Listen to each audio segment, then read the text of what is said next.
Hello दोस्तों, आप सभी को हमारे YouTube चैनल में स्वागत है। आज मैं एक टॉपिक में बात करूंगा जो बच्चे के भविष्य के लिए है। जब हमारे पेरेंट्स, बच्चे का पेरेंट्स जब स्कूल में एडमिशन करता है अपने बच्चों को, तो उसमें एक चीज़ ज़रूर देखना चाहिए। कुछ पेरेंट्स देखते भी हैं, कुछ पेरेंट्स नहीं भी देखते हैं। जैसे टीचर, स्टूडेंट्स और पेरेंट्स तीनों का कॉम्बिनेशन होना बहुत ज़रूरी है।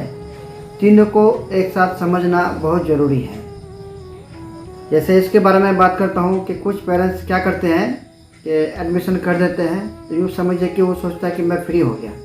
आप जो समझिए कि आप जो करेगा स्कूल वाला करेगा, और बच्चे टास्क बना के लेके जाएगा और मेरा बच्चा पढ़ के बहुत बड़ा काबिल बन जाएगा, जो भी हो बहुत अच्छा बन जाएगा। तो ऐसा नहीं है दोस्तों। जब तक पेरेंट्स का सपोर्ट नहीं होगा बच्चों को टास्क बनाने में, तब तक वो बच्चे का टास्क कंप्लीट नहीं हो पाएगा। बच्चे जब स्कूल से आते हैं घर, तो पेरेंट्स को जिम्मेदारी होता है कि नहीं, बच्चों को पूछे कि बेटा टास्क बनाए कि नहीं बनाए, टास्क मिला कि नहीं मिला, उसका होमवर्क जो डायरी है उस डायरी को भी चेक कीजिए, कॉपी को भी चेक कीजिए, इसमें होमवर्क मिला कि नहीं मिला। तो उसका जितने भी टास्क है कंप्लीट होना चाहिए।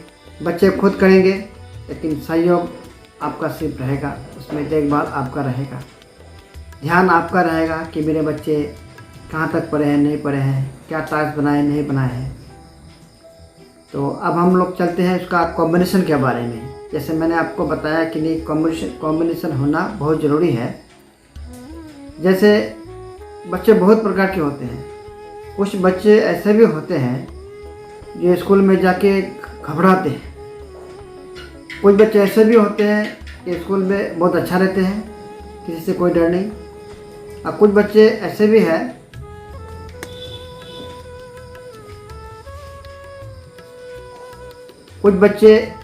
हैं जो अपने सब्जेक्ट में किसी में बहुत आगे रहते हैं पढ़ाई में, और किसी में बहुत पीछे रहते हैं। और कुछ बच्चे ऐसे भी होते हैं, कुछ टीचर से वो बहुत घुल मिल के रहते हैं, और कुछ टीचर ऐसे हैं जो वो समझते हैं कि इनके पास बैठेंगे या फिर उनके साथ मतलब जो क्लास लेते हैं तो हमको थोड़ा सा हेजिटेशन होता है, हमको जैसे डर का फीलिंग होता है। कुछ बच्चे ऐसे समझते हैं। तो जिस कारण बच्चा अगर डरते हैं अपने टीचर से या फिर क्लास टीचर या सब्जेक्ट टीचर से, तो वो समझिए कि उस सब्जेक्ट में वो पीछे रहेगा, क्योंकि वो खुल के ना बोल पाएगा ना खुल के पढ़ पाएगा। जब क्वेश्चन आंसर जब होगा ही नहीं टीचर और बच्चे में, मान के चलिए टीचर पढ़ा रहे हैं तो उसका ध्यान इधर उधर है, उसमें रुचि नहीं है, तो इस चीज़ को टीचर कैसे देखेंगे। मान के चलिए टीचर देख लिए तो उसको बच्चे को रुचि नहीं है, तो क्यों नहीं है, तो टीचर को नहीं बता पाएंगे। वो टीचर डांटेंगे, हाँ हाँ हाँ करते करते वो बिल्कुल टाइम पास कर देगा, शाम में चल गया घर, मतलब छुट्टी हो गई, घर पहुंच गया वो। तो आप जो पेरेंट्स हैं, तो आपको घर में देखना पड़ेगा कि बच्चों को पूछना पड़ेगा कि बेटा आपको कौन सब्जेक्ट में रुचि है, किसमें रुचि नहीं है, और रुचि नहीं है तो क्यों नहीं है, इस सब्जेक्ट में आप कमज़ोर हैं तो क्यों है।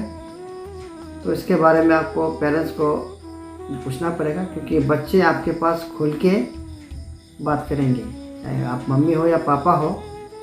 बच्चे जिनसे ज़्यादा मोहब्बत करते हैं तो उनको खुल के बताते हैं। तो आप उनसे स्कूल के प्रति या क्लास के प्रति उनका जितने भी कमजोरियां हैं उसको आप नोट कीजिए।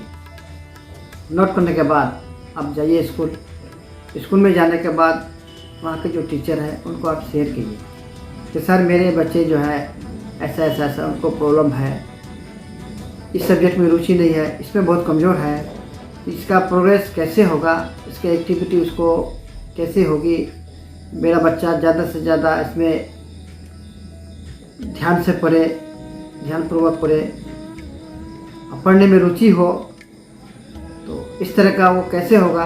तो जब तक तीनों मिलके तीनों एक दूसरे को जब तक नहीं समझेंगे तो ये होगा नहीं, क्योंकि ये पेरेंट्स और टीचर जो है बच्चे के भविष्य के लिए ही उसका समय दे रहे हैं। तो पेरेंट्स को ये पूरा जिम्मेवारी है बच्चे के प्रति कि पेरेंट्स को जो भी कमियां है बच्चे का, अगर वो टीचर को बता देते हैं तो टीचर को बहुत ही सुविधा होता है उस बच्चे को समझने के लिए। क्योंकि बच्चे होते हैं, उनको समझना बहुत मुश्किल होता है। किसी किसी को समझ लेते हैं हम लोग, किसी को हम लोग नहीं समझ पाते हैं। आप पेरेंट्स होकर भी आप नहीं समझ पाते हैं। हम लोग भी पेरेंट्स हैं बच्चे का, लेकिन हम लोग भी अपने बच्चे को कभी कभी हम लोग समझ नहीं पाते कि बच्चे अगर नहीं पढ़ पाते तो क्यों नहीं पढ़ पाते हैं। तो उसके साथ बैठना पड़ेगा, वक्त देना पड़ेगा, थोड़ा समय दे के उसका हाल पूछना पड़ेगा, दिल की बात उसका लेना पड़ेगा, तभी हमारे बच्चे आगे सक्सेस होंगे, कामयाबी मिलेगी उनको। तो चलिए दोस्तों, बहुत बहुत शुक्रिया आप लोगों का मेरा YouTube चैनल देखने के लिए। आपका कीमती समय मैंने लिया और मैं 2 सेकंड में आपका और लूँगा हमारे YouTube चैनल को सब्सक्राइब करने के लिए और बेल आइकन को दबाने के लिए। तो चलिए दोस्तों, ये मेरा कर दीजिए और आपसे मैं अलविदा लेता हूँ। आदाब।